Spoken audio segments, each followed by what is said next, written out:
ఓం శ్రీ సాయిరామ్. 1970 సంవత్సరం ఫిబ్రవరి నెల సనాతన సాధలో శ్రీ చతుర్వేద నరసింహశాస్త్రి గారు రచించినటువంటి వ్యాసము ఎవరు గురువు కొంత భాగం తెలుసుకుందాం. సాయిరామ్. మానవుడు అజ్ఞానం వల్ల తన లోపలి దివ్యత్వం గ్రహించుకోలేడు. కస్తూరి మృగం తన లోపల నుంచి సుగంధం బయలుదేరుతున్నట్లు తెలుసుకోలేక ఈ సౌరభం ఎక్కడి నుంచి వస్తున్నదా అని వనమంతా తిరుగాడుతుంది. అమూల్య వజ్రాభరణం కంఠాన్ని ధరించినటువంటి సంగతి మరిచిపోయి ఒక మహారాణి దానికోసం అంతఃపురమందా వెతుకుతుంది. చివరికి ఒక నిలువుటద్దం కనిపించేసరికి వజ్రాభరణం తన మెడలోనే ఉన్నదని, చీర మడతల్లో మరుగుపడి దోపుచులాడుతున్నదని గ్రహించుకొని ఆశ్చర్యపడుతుంది. ఆ నిలువుటద్దం చేసినది గురువు నెరవేర్చే కర్తవ్యం. అజ్ఞానం పొరలో దాగి ఉన్న దివ్యత్వాన్ని గుర్తు చేయాలి.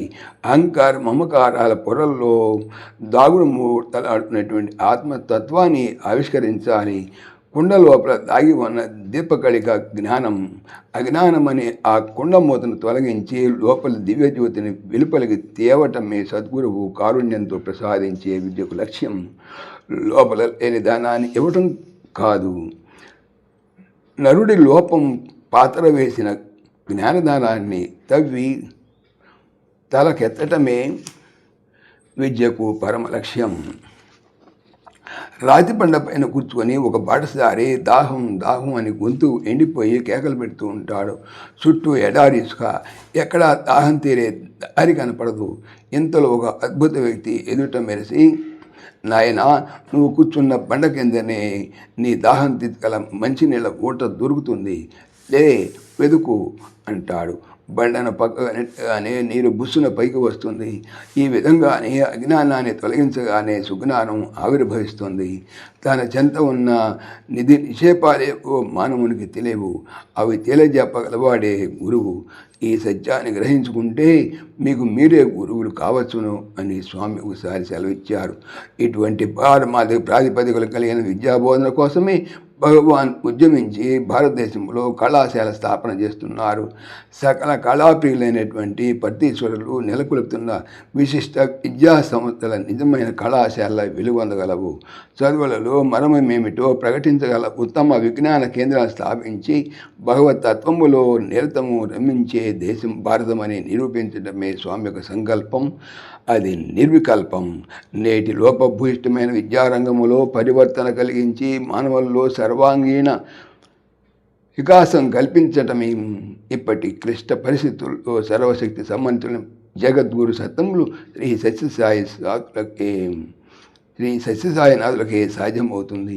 మగవారి చేత మాట్లాడించటం, కుంటివారి చేత కొండలు ఎక్కించటం భగవాన్ అనుగ్రహం వల్ల సుసాధ్యమవుతున్నాయి అన్నప్పుడు ఈ కర్మక్షేత్రాన్ని ధర్మక్షేత్రంగా తీర్చిదిద్దగల విద్యా సంస్థ సంస్థాపన, విజయ సాధన ఆ దివ్య సంకల్పానుసారం కొనసాగి తీరుతాయి. సాయిరామ్. సమస్తలోకాః సుఖినో భవంతు, సమస్తలోకాః సుఖినో భవంతు, సమస్తలోకాః సుఖినో భవంతు. ఓం శాంతి శాంతి శాంతి. జై బోలో భగవాన్ శ్రీ సత్య సాయి బాబాజీకి జై. సర్వం సాయీశ్వరార్పణమస్తు. ఆత్మీయులకు మనవి, ఈ ఛానల్తో పాటుగా లెరన్ భగవద్గీత, లైవ్గీత అనేటువంటి భగవద్గీత ఛానల్ మరియు భక్తి పరిమళ టీకా భాగవతం అనే భాగవత మరో ఛానల్ను స్వామి నా చేత చేయిస్తున్నారు అని తెలుపుతున్నాను. వీటికి సంబంధించిన లింక్స్ డిస్క్రిప్షన్లో చూడవచ్చు. సాయిరామ్. పవిత్రమైనటువంటి భాగవతం భాగవతం చెప్పేది ఏమిటి? బాగా అవుతాము అనే